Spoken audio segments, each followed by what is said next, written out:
Health times தான் வீவருக்கு வணக்கம். இப்போது ஹார்ட் அட்டாக் அப்படின்னு சொன்னாலே எல்லாருக்கும் உடனே ஒரு பயம் வந்துடும். ஸோ எல்லா பேஷண்ட்டும் வந்து ஒரு மருத்துவரை போய் பார்க்கணுன்னா அவங்களோட முதல் கேள்வி வந்து, சார் எங்களுக்கு ஏதாவது செஞ்சு ஹார்ட் அட்டாக் வராமல் பார்த்துக்கொள்ளுங்கள். அதற்காக வந்து அவர்கள் செலவு செய்வதற்கும் ரெடியாக இருக்கிறாங்க, மருந்து மாத்திரைகள் உட்கொள்கிறதுக்கும் ரெடியாக இருக்காங்க, ஒரு பைபாஸோ ஆஞ்சியோபிளாஸ்டியோ செய்து கொள்வதற்கும் ரெடியாக இருக்காங்க. அப்போ வந்து இந்த ஹார்ட் அட்டாக் என்ன, இப்போ இந்த மருந்துகளாலேயோ இந்த சிகிச்சை முறைகளாலேயோ வந்து ஹார்ட் அட்டாக்கை தடுக்க முடியுமா? இதை பற்றி தான் இன்றைக்கி நம்ம பேச போகிறோம். ஸோ இரத்த குழாயில் வந்து அடைப்பு ஏற்படுபவர்களுக்கு ஹார்ட் அட்டாக் வருவதற்கான சான்ஸ் வந்து அதிகமாகிறது.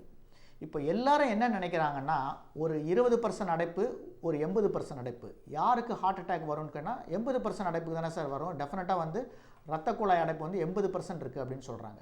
ஆனால் இது மிக மிக தவறான ஒரு புரிந்து கொள்ளுதல் ஆகும். ஏன்னா வந்து 20% இருக்க அடைப்பும் 80% இருக்க அடைப்புக்கும் ஹார்ட் அட்டாக் வருவதற்கான சான்ஸ் வந்து ரெண்டுமே சேம் தான், டிஃப்ரெண்ட் கிடையாது. அப்போ என்னென்னா ஹார்ட் அட்டாக் என்னன்றதை நீங்கள் புரிஞ்சுக்கணும். ஸோ ஹார்ட் அட்டாக் என்பது மோஸ்ட்லி வந்து ஸ்பான்டேனியஸ் மயோகார்டியல் இன்ஃபாக்ஷன், இதுதான் அந்த டெர்மினாலஜி இன் கார்டியாலஜியில். அது என்னென்னா உங்கள் இரத்த குழாய் அடைப்பு உடையும் பொழுது தான் உங்களுக்கு ஹார்ட் அட்டாக் வருகிறது.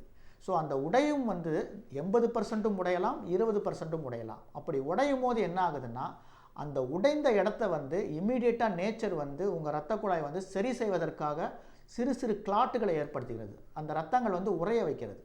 அப்படி உறையும் பொழுது என்ன ஆகுதுன்னா, அது 30%, 40%, 80% இந்த உறைதனால வந்து பிளட் கிளாட்னால் வந்து முழுவதுமாக இரத்த குழாய் வந்து அடைபட்டு விடுகிறது. அப்படி அடைப்பட்டு விடுவதனால் இரத்த ஓட்டம் 100% நிற்கும் பொழுது தான் இந்த ஹார்ட் அட்டாக் வருகிறது. ஸோ இதை எப்படி தடுப்பது? அப்போ என்ன பண்ணணும்னா, ஒரு சிகிச்சை முறைன்றது வந்து இரத்த ஓட்டத்தை அதிகப்படுத்த வேண்டும். அப்படி இரத்த ஓட்டத்தை அதிகப்படுத்தி விட்டால் ஹார்ட் அட்டாக்கை தடுக்க முடியும். ஆனால் இதில் ஒரு இம்பார்ட்டன்ட் திங்ஸ் நீங்கள் எல்லாரும் புரிஞ்சுக்கொள்ள என்ன வேணும்னா, ஒரு பைபாஸ் சர்ஜரியோ ஒரு ஆஞ்சியோபிளாஸ்டியோ உங்கள் ஹார்ட் அட்டாக்கை தவிர்க்காது. காரணம் என்னவென்றால், இவையெல்லாம் வந்து ஹைலி இன்வேசிவ் ப்ரொசீஜர். இந்த இன்வேசிவ் ப்ரொசீஜர் செய்யும் பொழுது அந்த ப்ரொசீஜர்லேயே பண்ணும்பொழுதே ஹார்ட் அட்டாக் வரலாம்.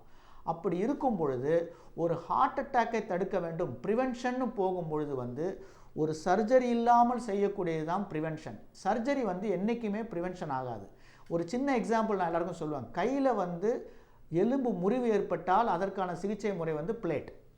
ஆனால் அதே நேரத்தில் வந்து எலும்பு முறிவதற்கு முன்னாடியே நான் பிளேட் போட்டுக்கிறேன், எனக்கு எலும்பு முறிவு வராதுன்னு சொன்னால் அது தவறாகும். காரணம் என்னென்னா, அந்த ஃபங்க்ஷன், அதாவது கையினால் வந்து ஒரு பேட்மிண்டன் ஆடுறாரு, இப்போ நீங்கள் ஒரு பிளேட் போட்டால் அவர் செய்யக்கூடிய அந்த நார்மல் செயலும் செய்ய முடியாமல் போய்விடும்.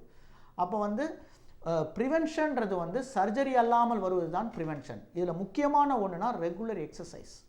ஸோ ஹார்ட் அட்டாக் ப்ரிவென்ஷனில் வந்து எக்ஸசைஸ் வந்து 80 விழுக்காடு வந்து இம்பார்ட்டன்ட். செகண்ட் வந்து சில நேரங்களில் உங்களுக்கு இரத்த குழாயில் அடைப்பு இருப்பது டெஃபினட்டாக தெரிந்து விட்டால் சில மெடிகேஷன்ஸ், அதாவது கொலஸ்ட்ரால் மெடிகேஷன், ஆஸ்பிரின் போன்ற மெடிகேஷன் வந்து ரொம்ப ஹெல்ப்ஃபுல்லாக இருக்கும். இப்போ இங்கே தான் வந்து இந்த இஇசிபி சிகிச்சை முறை வந்து பல பேருக்கு வந்து இரத்த ஓட்டத்தை வந்து ஒரு சர்ஜரியோ ஆஞ்சியோபிளாஸ்டியோ அல்லாமல் நேச்சுரலாகவே, அதாவது ஒரு எக்ஸசைஸ் செய்தால் எப்படி இரத்த ஓட்டம் அதிகமாகிறதோ அதே போல் வந்து ஒரு 35 நாட்களுக்குள். ஸோ நிறைய பேஷண்ட் வந்து ஒரு எக்ஸசைஸ் செய்தால் மாரடைப்பை தடுக்கலாம், ஆனால் வந்து இது பல வருடங்கள் ஆகும். ஆனால் இந்த சிகிச்சை முறையில் வந்து ஒரு 35 நாள் செய்வதன் மூலம் வந்து நேச்சுரலாக இரத்த ஓட்டம் அதிகமாகி அடைப்பு இருந்தாலும் அந்த அடைப்பை தாண்டி இரத்தத்தை கொண்டு செல்கிறது. அப்படி இருக்கும் பொழுது இந்த ஹார்ட் அட்டாக் ப்ரிவென்ஷனில் வந்து இப்போது உள்ள சிகிச்சை முறையில் வந்து இஇசிபி தான் ஒரு மிக முக்கியமான ஒரு சிகிச்சை முறையாகும்.